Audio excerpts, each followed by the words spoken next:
ದೇವರು ಬರ್ತಾನೆ ವಿಶೇಷ ಚರ್ಚಾ ಕಾರ್ಯಕ್ರಮಕ್ಕೆ ಮತ್ತೊಮ್ಮೆ ಆತ್ಮೀಯ ಸ್ವಾಗತ. ವೀಕ್ಷಕರೇ, ಇಷ್ಟೊತ್ತು ಚರ್ಚೆಯನ್ನ ನಡೆಸಿದ್ವಿ. ಬೆಂಗಳೂರಿನ ಚಾಮರಾಜಪೇಟೆಯ ಶನೇಶ್ವರ ದೇವಸ್ಥಾನದ ಅಧಿಕಾರದ ವಿಷಯವಾಗಿ ಜಗಳಗಳು ನಡೀತಾ ಇರೋದು. ಇದರಲ್ಲಿ ಮೈ ಮೇಲೆ ದೇವರು ಬರ್ತಾನೆ ಅನ್ನೋ ಒಂದು ಅಂಶ ಸೇರ್ಕೊಂಡು ಭಕ್ತರ ನಂಬಿಕೆ ಜೊತೆ ಆಟವಾಡ್ತಿದ್ದು, ಈಗ ವಿ ಸೋಮಣ್ಣ ಮಾಜಿ ಸಚಿವರು ಈ ಒಂದು ವಿಚಾರದಲ್ಲಿ ಮಧ್ಯಪ್ರವೇಶ ಮಾಡಿದ್ದಾರೆ. ನಾಳೆ ಟ್ರಸ್ಟಿ ಹಾಗೂ ಯಾರೆಲ್ಲ ಇದ್ದಾರೆ ದೇವಸ್ಥಾನದ ವಿಷಯಕ್ಕೆ ಸಂಬಂಧಪಟ್ಟ ಹಾಗೆ ಅವರೆಲ್ಲರನ್ನೂ ಕೂಡ ಕರೆದಿದ್ದಾರೆ. ತಾವು ಮಧ್ಯಸ್ಥಿಕೆ ವಹಿಸಿ ಈ ಒಂದು ಸಮಸ್ಯೆಗೆ ಪರಿಹಾರವನ್ನು ಹುಡುಕೊಡ್ತೀನಿ ಅಂತ ಹೇಳಿ ಸುವರ್ಣ ನ್ಯೂಸ್ ನ ಮೂಲಕ ವಿ ಸೋಮಣ್ಣ ಅವರು ಭರವಸೆಯನ್ನ ನೀಡಿದ್ದಾರೆ. ನೋಡೋಣ, ನಾವು ಕೂಡ ಸುವರ್ಣ ನ್ಯೂಸ್ ಮೂಲಕ ಈ ಒಂದು ವಿಷಯವನ್ನ ಟ್ರ್ಯಾಕ್ ಮಾಡೋ ಪ್ರಯತ್ನವನ್ನ ಮಾಡ್ತೀವಿ. ಈ ದೇವಸ್ಥಾನ ನಿಜವಾಗ್ಲೂ ಭಕ್ತರಿಗೆ ಮಾತ್ರ ಸೀಮಿತವಾಗಿರುತ್ತಾ, ಮತ್ತಷ್ಟು ಹಗರಣಗಳು ನಿಮ್ಮ ಮುಂದೆ ತೆರೆದುಕೊಳ್ಳುತ್ತಾ? ನೋಡೋಣ. ಇಷ್ಟೊತ್ತು ಚರ್ಚೆಯಲ್ಲಿ ಭಾಗವಹಿಸಿದ ತಮ್ಮೆಲ್ಲರಿಗೂ ಕೂಡ ಧನ್ಯವಾದ. ಇನ್ನು ವೀಕ್ಷಕರೇ, ಬೆಳಗಾವಿಯಿಂದ ಒಂದು ಬ್ರೇಕಿಂಗ್ ನ್ಯೂಸ್ ಬಂದಿತ್ತು. ಪಂಚಮಸಾಲಿ ಧರ್ಮಪೀಠದ ಸ್ವಾಮೀಜಿಯೊಬ್ರು ಮಹಿಳೆಯ ಮೇಲೆ ಅತ್ಯಾಚಾರ ಮಾಡಿದ್ರು ಅಂತ ಹೇಳಿ ಆ ಒಂದು ವಿಷಯದ ಬಗ್ಗೆ ಗಮನ ಹರಿಸೋದಾದ್ರೆ, ಬೆಳಗಾವಿಯಲ್ಲಿ ಸ್ವಾಮೀಜಿಯಿಂದ ಮಹಿಳೆ ಮೇಲೆ ಅತ್ಯಾಚಾರ ಮಾಡಿದ ಪ್ರಕರಣ ಬೆಳಕಿಗೆ ಬಂದಿದೆ. ಪಂಚಮಸಾಲಿ ಧರ್ಮಪೀಠದ ಬಸವಪ್ರಭು ಸ್ವಾಮೀಜಿ 47 ವರ್ಷದ ಮಹಿಳೆಯ ಮೇಲೆ ಅತ್ಯಾಚಾರವನ್ನ ಮಾಡಿದ್ದಾರೆ. ಆಂಜನೇಯ ನಗರದಲ್ಲಿರುವ ಧರ್ಮಪೀಠದಲ್ಲಿರುವ ಸ್ವಾಮೀಜಿ ಇದೀಗ ಬಂಧನಕ್ಕೆ ಒಳಗಾಗಿರೋದು. ಮಾಳ ಮಾರುತಿ ಪೊಲೀಸ್ ಠಾಣಾ ವ್ಯಾಪ್ತಿಯಲ್ಲಿ ಘಟನೆ ನಡೆದಿದ್ದು, ಪೊಲೀಸರು ಇದೀಗ ಸ್ವಾಮೀಜಿಯನ್ನ ಬಂಧಿಸುವಲ್ಲಿ ಯಶಸ್ವಿಯಾಗಿದ್ದಾರೆ. ಇನ್ನು ಅತ್ಯಾಚಾರಕ್ಕೆ ಒಳಗಾದ ಮಹಿಳೆ ಜಿಲ್ಲಾಸ್ಪತ್ರೆಯಲ್ಲಿ ಚಿಕಿತ್ಸೆಯನ್ನ ಪಡ್ಕೊಳ್ತಾ ಇದ್ದಾರೆ. ಪಂಚಮಸಾಲಿ ಧರ್ಮಪೀಠದ ಬಸವಪ್ರಭು ಸ್ವಾಮೀಜಿ ಮಹಿಳೆಯ ಮೇಲೆ ಅತ್ಯಾಚಾರ ಮಾಡಿರುವ ಪ್ರಕರಣ ಇದೀಗ ಬೆಳಕಿಗೆ ಬಂದಿದೆ.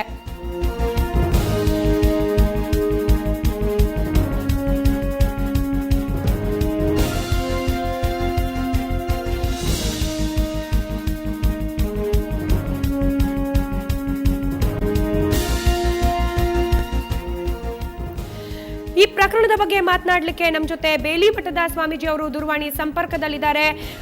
ಸ್ವಾಮೀಜಿ ಅವರೇ, ನೀವು ಕೂಡ ಈ ಒಂದು ಪ್ರಕರಣದ ಬಗ್ಗೆ ದೂರವಾಣಿ ಸಂಪರ್ಕ ಕಡಿತವಾಗಿದೆ. ಅವರನ್ನ ಮತ್ತೆ ಸಂಪರ್ಕಿಸುವ ಪ್ರಯತ್ನವನ್ನ ಮಾಡ್ತೀವಿ. ಒಟ್ಟಾರೆ ಪಂಚಮಸಾಲಿ ಧರ್ಮಪೀಠದ ಸ್ವಾಮೀಜಿ ಬಸವಪ್ರಭು ಅವರು ಮಹಿಳೆಯ ಮೇಲೆ ಅತ್ಯಾಚಾರ ಎಸಗಿದ ಆರೋಪವನ್ನ ಎದುರಿಸ್ತಾ ಇದ್ದಾರೆ.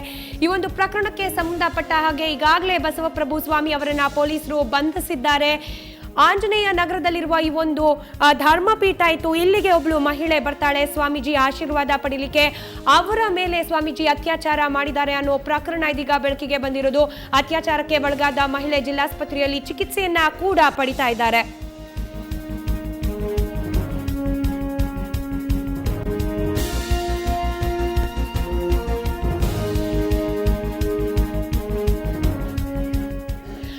ಸುವರ್ಣ ನ್ಯೂಸ್ನ ಎಕ್ಸ್ಕ್ಲೂಸಿವ್ ದೃಶ್ಯಾವಳಿಗಳಲ್ಲಿ ತಾವು ನೋಡ್ತಾ ಇದ್ದೀರಿ. ಮಾಳ ಮಾರುತಿ ಪೊಲೀಸರಿಂದ ಸ್ವಾಮೀಜಿಯ ಬಂಧನ ಆಗಿರೋದು. ಮಹಿಳೆಯೊಬ್ಬಳ ಮೇಲೆ ಸ್ವಾಮೀಜಿ ಅತ್ಯಾಚಾರ ಮಾಡಿದ್ದಾರೆ ಅಂತ ಹೇಳಿ ಆರೋಪ ಕೇಳ್ಬರ್ತಾ ಇದೆ. ಮಹಿಳೆಯನ್ನ ಕೂಡ ತಾವು ನೋಡ್ತಿದ್ದೀರಿ. ಈ ಮಹಿಳೆಯ ಆರೋಪ ಪಂಚಮಸಾಲಿ ಧರ್ಮಪೀಠದ ಬಸವಪ್ರಭು ಸ್ವಾಮೀಜಿ ತನ್ನ ಮೇಲೆ ಅತ್ಯಾಚಾರವನ್ನ ಮಾಡಿದ್ದಾರೆ ಅಂತ ಹೇಳಿ ಪೊಲೀಸ್ ಠಾಣೆಯಲ್ಲಿ ದೂರನ್ನ ದಾಖಲಿಸಿದ್ದಾಳೆ. ಈ ಒಂದು ದೂರಿಗೆ ಸಂಬಂಧಪಟ್ಟ ಹಾಗೆ ಈಗಾಗಲೇ ಬಸವಪ್ರಭು ಸ್ವಾಮೀಜಿ ಅವರನ್ನ ಬಂಧಿಸಲಾಗಿದೆ. ಈ ಮಹಿಳೆ ಈಗ ಜಿಲ್ಲಾಸ್ಪತ್ರೆಯಲ್ಲಿ ಚಿಕಿತ್ಸೆಯನ್ನ ಕೂಡ ಪಡಿತಾ ಇದ್ದಾಳೆ. ಬಸವಪ್ರಭು ಪಂಚಮಸಾಲಿ ಧರ್ಮಪೀಠದ ಸ್ವಾಮೀಜಿ ಮಹಿಳೆಯೊಬ್ಬಳ ಮೇಲೆ ಅತ್ಯಾಚಾರವನ್ನ ಮಾಡಿರುವ ಆರೋಪವನ್ನ ಎದುರಿಸ್ತಾ ಇದ್ದಾರೆ. ಇದೇ ಪ್ರಕರಣಕ್ಕೆ ಸಂಬಂಧಪಟ್ಟ ಹಾಗೆ ಆತನನ್ನ ಬಂಧನ ಕೂಡ ಮಾಡಲಾಗಿದೆ. ಮಾಳ ಮಾರುತಿ ಪೊಲೀಸರಿಂದ ಸ್ವಾಮೀಜಿಯನ್ನ ಬಂಧಿಸಲಾಗಿದೆ. ಜೊತೆಗೆ ಮಹಿಳೆ ಅತ್ಯಾಚಾರಕ್ಕೆ ಒಳಗಾದ ಮಹಿಳೆ ಇದೀಗ ಜಿಲ್ಲಾಸ್ಪತ್ರೆಯಲ್ಲಿ ಚಿಕಿತ್ಸೆಯನ್ನ ಪಡಿತಾ ಇದ್ದಾಳೆ.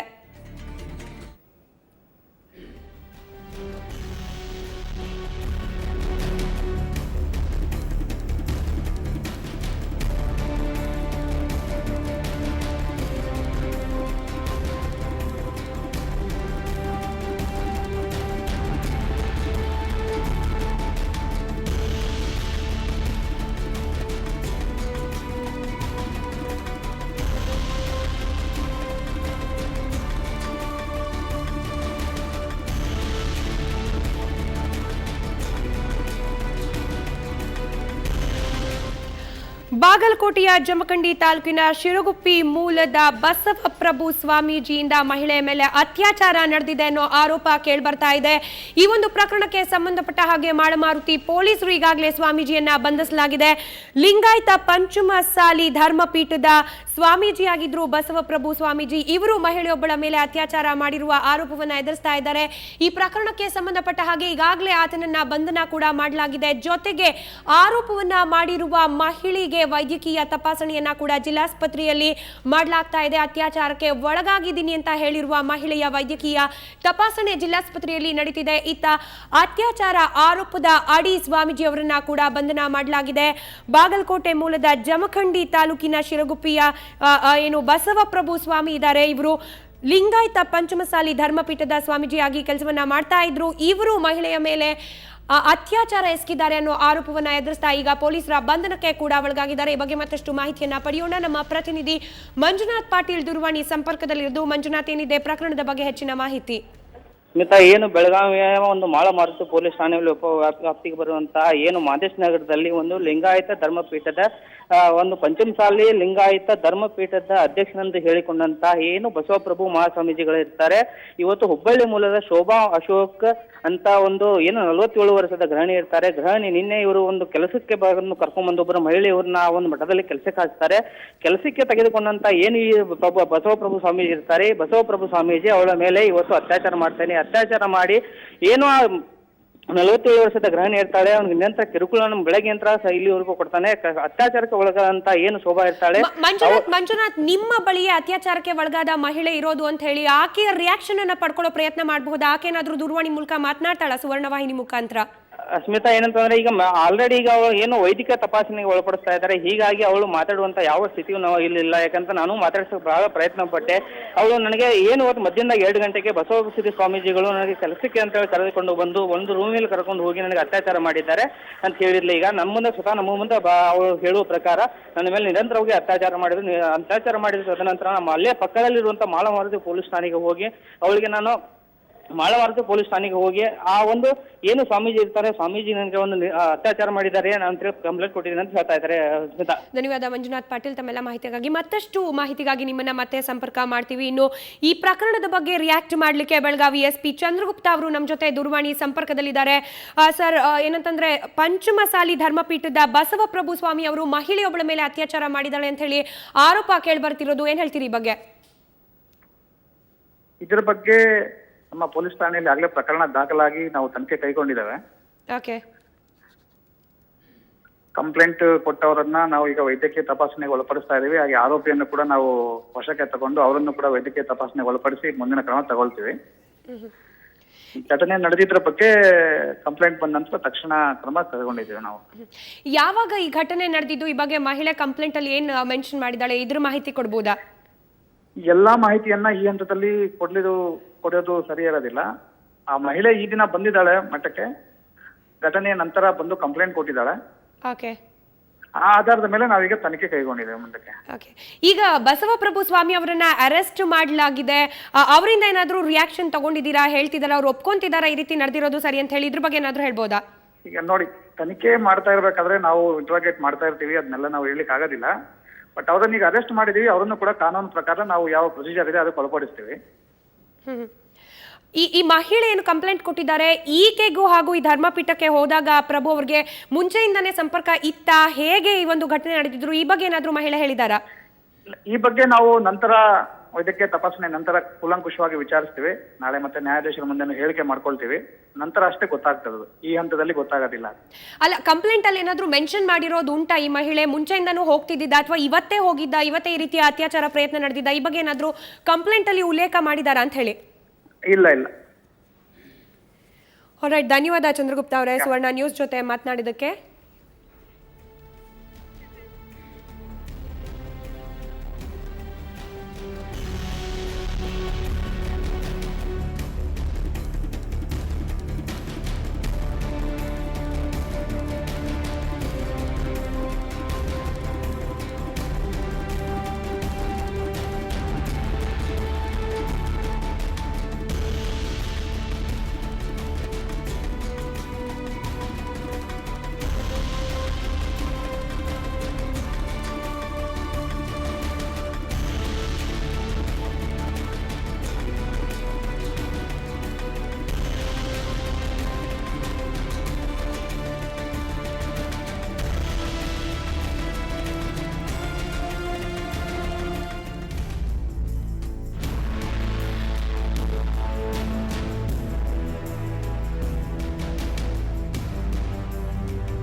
ಮಾಡಿಕೊಡಿ.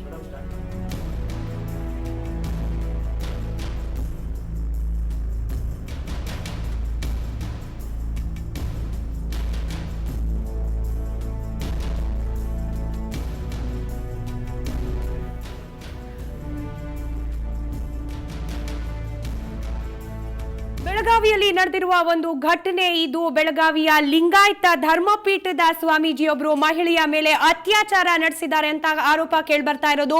ಖುದ್ದು ಅತ್ಯಾಚಾರಕ್ಕೆ ಒಳಗಾದ ಮಹಿಳೆ ಪೊಲೀಸ್ ಠಾಣೆಯಲ್ಲಿ ದೂರನ್ನ ನೀಡ್ತಾರೆ.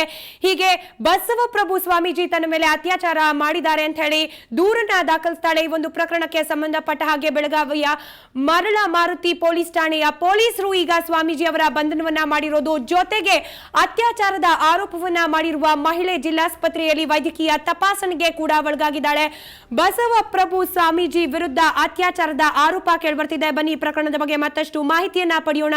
ನಮ್ಮ ಪ್ರತಿನಿಧಿ ಮಂಜುನಾಥ್ ಪಾಟೀಲ್ ದೂರವಾಣಿ ಸಂಪರ್ಕದಲ್ಲಿರ್ತಾರೆ. ಮಂಜುನಾಥ್, ವೈದ್ಯಕೀಯ ತಪಾಸಣೆಗೆ ಒಳಪಡಿಸಲಾಗಿದೆ ಮಹಿಳೆಯನ್ನ, ಯಾವ ರೀತಿ ಸಾಗ್ತಾ ಇದೆ ವೈದ್ಯಕೀಯ ತಪಾಸಣೆ? ಸ್ಮಿತಾ, ಏನು ಬೆಳಗಾವಿ ಜಿಲ್ಲಾ ಆಸ್ಪತ್ರೆಯಲ್ಲಿ ಏನು ಅತ್ಯಾಚಾರಕ್ಕೆ ಒಳಗಾದಂತ ಶೋಭಾ ಏನಿರ್ತಾಳೆ, ಈಗ ವೈದ್ಯಕೀಯ ಪರೀಕ್ಷೆಯನ್ನು ನಡೆಸಲಾಗುತ್ತದೆ. ಏನು ಜಿಲ್ಲಾ ಒಂದು ಸರ್ಜನ್ ಆದಂತ ಏನು ಜಿಲ್ಲಾ ಸರ್ಜನ್ ಈಗ ಅತ್ಯಾಚಾರಕ್ಕೆ ಒಳಗಾದಂತ ಗೃಹಿಣಿಯನ್ನ ಈಗ ತಪಾಸಣೆಗೆ ವೈದ್ಯಕೀಯ ತಪಾಸಣೆಗೆ ಒಳಪಡಿಸಿ ಇವಳ ಮೇಲೆ ಯಾವ ತರನಾಗಿ ಅತ್ಯಾಚಾರ ಆಗಿದೆ, ಪ್ರಮುಖವಾಗಿ ಆ ಸ್ವಾಮೀಜಿ ಇವಳ ಮೇಲೆ ಅತ್ಯಾಚಾರ ಮಾಡಿದ್ದಾನೋ ಇಲ್ಲೋ ಅಂತೇಳಿ ಈಗ ವೈದ್ಯಕೀಯ ಪರೀಕ್ಷೆ ಮಾಡ್ತಾ ಇದ್ದಾರೆ. ತದನಂತರ ಆ ಸಾಕ್ಷಿಯನ್ನ ಪಡೆದುಕೊಂಡು ಜಿಲ್ಲಾ ಆಸ್ಪತ್ರೆಯ ವೈದ್ಯರು ಆ ಫಾರೆನ್ಸಿಕ್ ಸೈನ್ಸಿಗೆ ಒಂದು ಲ್ಯಾಬಿಗೆ ಕಳಿಸ್ತಾರೆ. ಫಾರೆನ್ಸಿಕ್ಸ್ ಲ್ಯಾಬಿಗೆ ಕಳಿಸಿದ ತದನಂತರ ಅಲ್ಲಿ ಇವನ ಸಾಕ್ಷ್ಯ ಏನು ಕಳಿಸಿರ್ತಾರೆ ಅಂತಂದ್ರೆ ಅವ್ರ ಕೂದಲಿಗಿರಾಗಿರ್ಬೋದು ಮತ್ತು ಉಗುರುಗಳಾಗಿರ್ಬೋದು, ಅವಳ ಮೇಲೆ ಏನಾದರೂ ಅತ್ಯಾಚಾರದ ಏನು ಕುರುಹುಗಳು ಏನಾದ್ರೂ ಸಿಕ್ಕಿದ್ರೆ ಆ ಒಂದು ಕುರುಹುಗಳನ್ನ ಒಂದು ಫಾರೆನ್ಸಿಕ್ ಲ್ಯಾಬಿಗೆ ಕಳಿಸಿದ ತದನಂತರ ಆ ಏನು ಸಾಕ್ಷ್ಯಾಧಾರಗಳು ಬರ್ತವೆ, ತದನಂತರ ಅಷ್ಟೇ ಆ ಒಂದು ಸ್ವಾಮೀಜಿ ಅತ್ಯಾಚಾರ ಮಾಡಿದನೋ ಇಲ್ಲೊಂದು ಗೊತ್ತಾಗತ್ತೆ.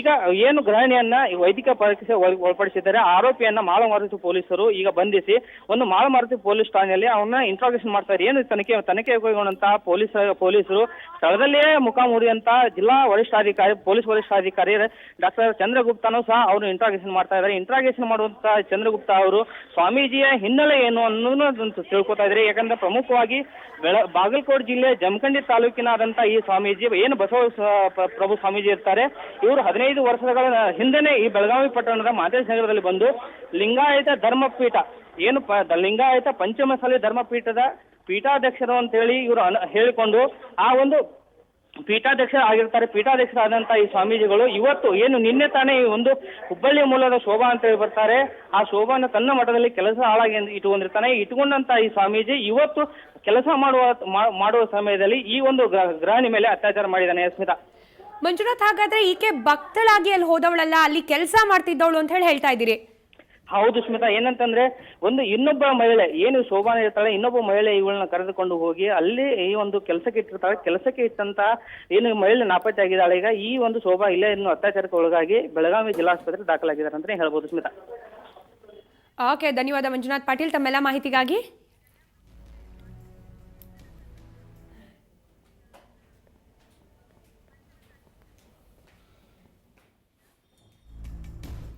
ಇನ್ನು ಈ ಪ್ರಕರಣದ ಬಗ್ಗೆ ಮಾತನಾಡಲಿಕ್ಕೆ ಕೂಡಲ ಸಂಗಮ ಧರ್ಮಾಧಿಪೀಠ ಪತಿಗಳಾದ ಜಯ ಮೃತ್ಯುಂಜಯ ಸ್ವಾಮೀಜಿ ಅವರು ನಮ್ಮ ಜೊತೆ ದೂರವಾಣಿ ಸಂಪರ್ಕದಲ್ಲಿರೋದು. ಸ್ವಾಮೀಜಿ ಅವರೇ, ಬಸವಪ್ರಭು ಸ್ವಾಮೀಜಿ ಅವರು ಮಹಿಳೆಯ ಮೇಲೆ ಅತ್ಯಾಚಾರ ಮಾಡಿದ್ದಾರೆ ಅಂತ ಹೇಳಿ ಆರೋಪ ಕೇಳ್ಬರ್ತಿರೋದು, ಏನ್ ಹೇಳ್ತೀರಿ ಈ ಬಗ್ಗೆ?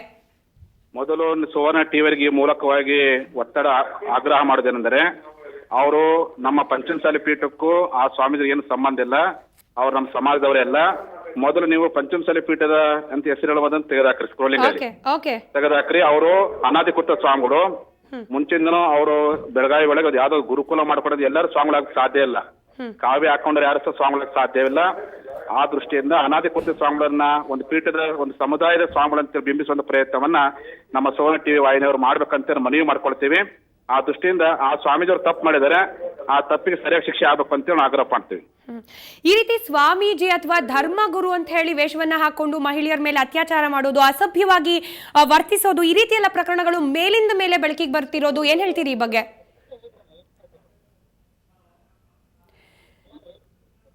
ಮೃತ್ಯುಂಜಯ ಸ್ವಾಮಿ ಅವರೇ, ನನ್ನ ಧ್ವನಿ ಕೇಳಿಸ್ತಾ ಇದ್ರೆ ಧರ್ಮಪೀಠದ ಹೆಸರಲ್ಲಿ, ಧರ್ಮದ ಹೆಸರಲ್ಲಿ ಸ್ವಾಮೀಜಿಯ ವೇಷವನ್ನ ಹಾಕೊಂಡು ಮಹಿಳೆಯರ ಮೇಲೆ ಈ ರೀತಿಯಾದ ದುರ್ವರ್ತನೆಯನ್ನ ತೋರೋ ಜನರು ಸಾಕಷ್ಟು ಸಂಖ್ಯೆಯಲ್ಲಿ ಬೆಳಕಿಗೆ ಬರ್ತಿರೋದು, ಏನ್ ಹೇಳ್ತೀರಿ ಈ ಬಗ್ಗೆ? 21ನೇ ಶತಮಾನದಲ್ಲಿ ಏನಾಗಿದೆ ಅಂದ್ರೆ, ಯಾವ ಮಠಪೀಠಗಳಿಗೆ ಚರಿತ್ರೆ ಮತ್ತು ಯಾವ ಮಠಾಧೀಶನ ಚಾರಿತ್ರ್ಯ ಚೆನ್ನಾಗಿರುತ್ತೋ ಅವ್ರು ನಿಜವಾಗಿರ್ತಕ್ಕಂಥ ಸ್ವಾಮಿಗಳಾಗ್ತಾರೆ. ಆದ್ರೆ ಈ ರೀತಿಯಾಗಿ ಕಾವ್ಯ ಹಾಕೊಂಡ ತಕ್ಷಣ ಅವ್ರು ಯಾರು ಸ್ವಾಮಿಗಳಾಗ ಸಾಧ್ಯವಿಲ್ಲ. ಈ ರೀತಿ ಮಾಡುವಂತದ್ದು ಧರ್ಮಕ್ಕೆ ಮತ್ತು ಸಮಾಜಕ್ಕೆ ಕಳಂಕರಹಿತವಾಗಿರ್ತಕ್ಕಂಥದ್ದು. ಆ ದೃಷ್ಟಿಯಿಂದ ಈ ಕೃತ್ಯವನ್ನ ಎಲ್ಲರೂ ಖಂಡಿಸೋಣ. ಇಂತಹ ಮಠಾಧೀಶರಿಂದ ನಿಜವಾದ ಸ್ವಾಮಿಗಳ ಮೇಲೆ ಕೆಟ್ಟ ಹೆಸರು ಬರುವಂತ ಸಾಧ್ಯತೆ ಇರ್ತವೆ. ಇದು ಸಮಾಜಕ್ಕೆ ಒಂದು ರೀತಿ ಆಗೋರ ದೃಷ್ಟಿಯಿಂದ. ಹಾಗಾಗಿ ಇಡೀ ನಾಡಿನ ಜನತೆ ಸ್ಪಷ್ಟೀಕರಣ ಪಂಚಮಸಾಲಿ ಸಮಾಜಕ್ಕೂ ಈ ಸ್ವಾಮಿಗಳು ಯಾವುದೋ ಸಂಬಂಧವಿಲ್ಲ ಅಂತೇಳಿ ಮತ್ತು ಸ್ಪಷ್ಟೀಕರಣ ಕೊಡ್ತೀವಿ. ಈಗ ಜಯಮೃತ್ಯುಂಜಯ ಸ್ವಾಮಿ ಅವರೇ, ಈಗ ಕಂಪ್ಲೇಂಟ್ ಅನ್ನ ಕೊಟ್ಟ ಮಹಿಳೆನೇ ಖುದ್ದಾಗಿ ಪಂಚಮಸಾಲಿ ಮಠದ ಧರ್ಮಾಧಿಪತಿ, ಇವರು ಧರ್ಮಪೀಠಾಧಿಕಾರಿ ಅಂತ ಹೇಳಿ ದೂರನ್ನ ಕೊಟ್ಟಿರೋದು. ಇಲ್ಲ, ಅಂದ್ರೆ ಅದು ಸುಳ್ಳು, ಸತ್ಯಕ್ಕೆ ದೂರವಾಗಿರ್ತಕ್ಕಂಥದ್ದು. ಪಂಚಮಸಾಲಿ ಸಮಾಜದವರೇ ಅವರಲ್ಲ, ಸಮಾಜ ಸಂಬಂಧ ಇಲ್ಲ. ಆ ತಾಯಿಗೆ ಮಿಸ್ಗೈಡ್ ಆಗಿರ್ಬೋದು, ಯಾವ್ದೋ ಒಂದು ಜಾತಿಯಲ್ಲಿ ಹುಟ್ಟಿರ್ಬೋದು, ಲಿಂಗಾಯತರಾಗಿರ್ಬೋದು. ಹಂಗ ಅನ್ಕೊಳ್ಳಿ ಸಮುದಾಯದ ಹೆಸರು ಹೇಳ್ಕೊಳ್ಳುವಂಥದ್ದು ಸರಿಯಲ್ಲ. ಈ ರೀತಿ ಒಬ್ರು ಬಸವ ಪ್ರಭು ಸ್ವಾಮೀಜಿ ಅಂತ ಹೇಳಿ ಬೆಳಗಾವಿಯಲ್ಲಿ ಮಠವನ್ನ ಸ್ಥಾಪನೆ ಮಾಡ್ಕೊಂಡಿದ್ದಾರೆ, ಧರ್ಮಪೀಠವನ್ನ ಸ್ಥಾಪನೆ ಮಾಡ್ಕೊಂಡಿದ್ದಾರೆ ಅನ್ನೋದು ತಮ್ಮ ಗಮನಕ್ಕೆ ಬಂದಿತ್ತ ಈ ಹಿಂದೆ? ನಾನು ಹೆಸರು ಕೇಳಿದ್ದೆ, ಅವರ ಪತ್ರಿಕೆಯಲ್ಲಿ ಅವ್ರ ಹೆಸರು ಕೇಳ್ತಾ ಇದ್ದೆ. ಸಹಜವಾಗಿ ಮೊದಲಿಂದನೂ ಅವ್ರ ಹೆಸರು ಅದೇ ರೀತಿ ಅನಾಧಿಕೃತ ಹೆಸರೇ ಇತ್ತು. ಆಗ ಜನಗಳಿಗೆ ಸರಿಯಾಗಿ ಬುದ್ಧಿ ಕಲಿಸ್ತಂಗೆ ಜನಗಳು ಅವ್ರಿಗೆ ಬಹಳ ಗೌರವ ಕೊಡ್ತಾ ಇದ್ರು. ಆ ಗೌರವಕ್ಕೆ ಅವ್ರು ಮಸಿ ಬೆಳೆದಿದ್ದಾರೆ. ಅಂದ್ರೆ ಈ ಪ್ರಕರಣಕ್ಕೆ ಮುಂಚೆ ನಿಮ್ಗೆ ಇವ್ರು ಪರಿಚಯ ಇದ್ರ ಅಥವಾ ಇವ್ರ ಬಗ್ಗೆ ಗೊತ್ತಿತ್ತು ನಿಮ್ಗೆ? ಇವ್ರ ಪರಿಚಯ ಇದ್ದಿಲ್ಲ, ಇವ್ರು ಯಾರಂತನೂ ಗೊತ್ತಿಲ್ಲ. ಆದ್ರೆ ಅನೇಕ ಪತ್ರಿಕೆಗಳಲ್ಲಿ ಅವ್ರ ಕಾರ್ಯಕ್ರಮ ನೋಡ್ತಾ ಇದ್ವಿ. ಹಾಗಾಗಿ ಲಿಂಗಾಯತ ಸಮಾಜಕ್ಕೂ ಇವ್ರಿಗೆ ಯಾವ್ದು ಸಂಬಂಧವಿಲ್ಲ. ಹಾಗಾದ್ರೆ ಒಂದು ನಿಮ್ಮ ಧರ್ಮದ ಹೆಸರನ್ನ ಇವರು ದುರುಪಯೋಗ ಪಡಿಸ್ಕೊಳ್ತಾ ಇದ್ದಾರೆ ಅಥವಾ ಆ ಧರ್ಮದ ಹೆಸರನ್ನ ಇಟ್ಕೊಂಡು ತಮ್ಮ ಬೆಳೆಗಳನ್ನ ಬೇಯಿಸ್ಕೊಳ್ತಿದ್ದಾರೆ ಅಂತ ಹೇಳಿ ನಿಮ್ಗೆ ಗೊತ್ತಿದ್ರು ಕೂಡ ಯಾಕೆ ನೀವು ಧ್ವನಿ ಎತ್ತಲಿಲ್ಲ? ಆಗ ಸಹಜವಾಗೇನೆ ಈಗ ಅನೇಕ ಜನರು ಬೇರೆ ಬೇರೆ ಧರ್ಮದ ಹೆಸರು ಹಾಕೊಂಡು, ಬೇರೆ ಬೇರೆ ಜನಾಂಗದ ಹೆಸರು ಹಾಕೊಂಡು ಸಮಾಜದ ಹಣವನ್ನು ಕೇಳೋದು ಪ್ರಯತ್ನ ಮಾಡ್ತಾರೆ. ಮುಗ್ಧ ಜನರು ಗೊತ್ತಿರೋದಿಲ್ಲ. ಕಾವ್ಯಕ್ಕಂತ ತಕ್ಷಣ ಗೌರವಿಸುವಂಥದ್ದು ಭಾರತೀಯ ಸಂಸ್ಕೃತಿ. ಅದನ್ನು ದುರುಪಯೋಗ ಪಡಿಸಿಕೊಳ್ಳುವಂತ ಪ್ರಯತ್ನಗಳು ಇಡೀ ನಾಡಿನಾದ್ಯಂತ ದೇಶದ ನಡೀತಾ ಇದೆ. ಕೇವಲ ಬೆಳಗಾವಿ ಮಾತ್ರ, ಇಡೀ ದೇಶದ ನಡೀತಾ ಇದೆ. ಹಾಗಾಗಿ ಜನ ಜಾಗೃತಿಗೊಳ್ಬೇಕು, ಸಮಾಜ ಬಾಂಧವರು ಜಾಗೃತಿಗೊಳ್ಬೇಕು. ಯಾರು ಒಳ್ಳೆ ಕೆಲಸ ಮಾಡ್ತಾರೆ, ಯಾರು ಸಮಾಜಮುಖಿ ಕೆಲಸನೂ ಮಾಡ್ತಾರೋ ಅಂತವ್ರು ಗೌರವಿಸಲು ಪ್ರಯತ್ನ ಮಾಡಬೇಕು. ಈಗ ಇವರ ಮೇಲೆ ಬಸವಪ್ರಭು ಸ್ವಾಮಿ ಅವರ ಮೇಲೆ ಅತ್ಯಾಚಾರ ಆರೋಪ ಕೇಳಿಬಂದಿರೋದು, ಈ ಪ್ರಕರಣದ ಬಗ್ಗೆ ಏನ್ ಹೇಳ್ತೀರಿ? ಯಾವ ರೀತಿ ಕ್ರಮವನ್ನ ಕೈಗೊಳ್ಬೇಕು? ಯಾಕಂತಂದ್ರೆ ಕೇವಲ ಅತ್ಯಾಚಾರ ಮಾತ್ರ ಅಲ್ಲ, ಧಾರ್ಮಿಕ ಭಾವನೆಗಳಿಗೆ ಈತ ಧಕ್ಕೆ ತಂದಿರೋದು ಅಂತ ಹೇಳಿ ಈ ಪ್ರಕರಣ ನಿಜವಾಗ್ಲೂ ಈ ಆರೋಪ ನಿಜಾನೇ ಆಗಿದ್ರೆ ಅವ್ರ ಮೇಲೆ ಕೂಡಲೇ ಕಾನೂನು ಕ್ರಮ ತೆಗೆದುಕೊಳ್ಬೇಕು. ಅವರಿಗೆ ಸೂಕ್ತವಾಗಿರ್ತಕ್ಕಂಥ ಕ್ರಿಮಿನಲ್ ಮೊಕದ್ದಮೆಯನ್ನು ದಾಖಲಿಸಿ ಇನ್ಮೇಲೆ ಯಾವುದೇ ಕಾರಣಕ್ಕೂ ಧರ್ಮದ ಹೆಸರುಗಳು ಯಾವ ಸ್ವಾಮಿಗಳು ಈ ರೀತಿ ಮಾಡದೇ ರೀತಿಯಲ್ಲಿ ಕ್ರಮ ತೆಗೆದುಕೊಳ್ಬೇಕು ಸರ್ಕಾರ. ಓಕೆ, ಧನ್ಯವಾದ ಜಯಮೃತ್ಯುಂಜಯ ಸ್ವಾಮಿ ಅವರೇ ಸುವರ್ಣ ನ್ಯೂಸ್ ಜೊತೆ ಮಾತನಾಡಿದ್ದಕ್ಕೆ.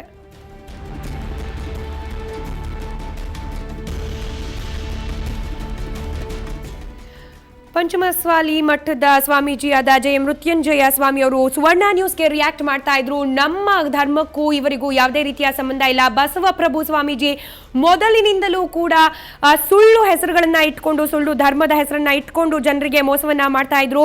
ನಮಗೂ ಇವರಿಗೂ ಯಾವುದೇ ರೀತಿಯ ಸಂಬಂಧ ಇಲ್ಲ. ಈತ ಈ ರೀತಿಯ ಕೆಲಸವನ್ನ ಮಾಡಿದ್ದು ನಿಜವೇ ಆದಲ್ಲಿ, ಅತ್ಯಾಚಾರ ಆರೋಪ ಏನು ಈತನ ಮೇಲೆ ಕೇಳ್ಬರ್ತಾ ಇದೆ, ಇದು ನಿಜವೇ ಆದಲ್ಲಿ ಆತನ ಮೇಲೆ ಸೂಕ್ತ ಕಾನೂನು ಕ್ರಮವನ್ನ ಕೈಗೊಳ್ಳಬೇಕು. ಇನ್ನು ಮುಂದೆ ಧರ್ಮದ ಹೆಸರನ್ನ ಇಟ್ಕೊಂಡು ಯಾರೂ ಕೂಡ ಈ ರೀತಿಯ ಕೆಟ್ಟ ಕೆಲಸಗಳನ್ನ ಮಾಡಬಾರ್ದು, ಆ ರೀತಿಯ ಕಾನೂನು ಕ್ರಮವನ್ನ ಕೈಗೊಳ್ಳಬೇಕು ಅಂತ ಹೇಳಿ ಸುವರ್ಣ ನ್ಯೂಸ್ಗೆ ಜಯಮೃತ್ಯುಂಜಯ ಸ್ವಾಮಿ ಅವರು ರಿಯಾಕ್ಷನ್ ಅನ್ನ ಕೊಟ್ಟಿದ್ರು. ಒಟ್ಟಾರೆ ಬೆಳಗಾವಿಯಲ್ಲಿ ಒಂದು ಪ್ರಕರಣ ನಡೆದಿರೋದು, ಮಾಳ ಮಾರುತಿ ಪೊಲೀಸ್ ಠಾಣಾ ವ್ಯಾಪ್ತಿಯಲ್ಲಿ ನಡೆದಿರುವ ಘಟನೆ. ಬಸವಪ್ರಭು ಸ್ವಾಮೀಜಿ ಮಹಿಳೆಯೊಬ್ಬರ ಮೇಲೆ ಅತ್ಯಾಚಾರ ಮಾಡಿರೋದು. ಈ ಮಹಿಳೆ ಖುದ್ದು ಪೊಲೀಸ್ ಠಾಣೆಯಲ್ಲಿ ದೂರನ್ನ ನೀಡ್ತಾಳೆ, ಈ ರೀತಿ ಸ್ವಾಮೀಜಿ ತನ್ನ ಮೇಲೆ ಅತ್ಯಾಚಾರವನ್ನ ಮಾಡಿದ್ದಾರೆ ಅಂತ ಹೇಳಿ. ಈ ಪ್ರಕರಣಕ್ಕೆ ಸಂಬಂಧಪಟ್ಟ ಹಾಗೆ ಸ್ವಾಮೀಜಿಯನ್ನ ಈಗಾಗಲೇ ಬಂಧನ ಮಾಡಲಾಗಿದೆ. ಜೊತೆಗೆ ಅತ್ಯಾಚಾರಕ್ಕೆ ಒಳಗಾದ ಮಹಿಳೆಯ ವೈದ್ಯಕೀಯ ತಪಾಸಣೆ ಕೂಡ ನಡೀತಾ ಇದೆ.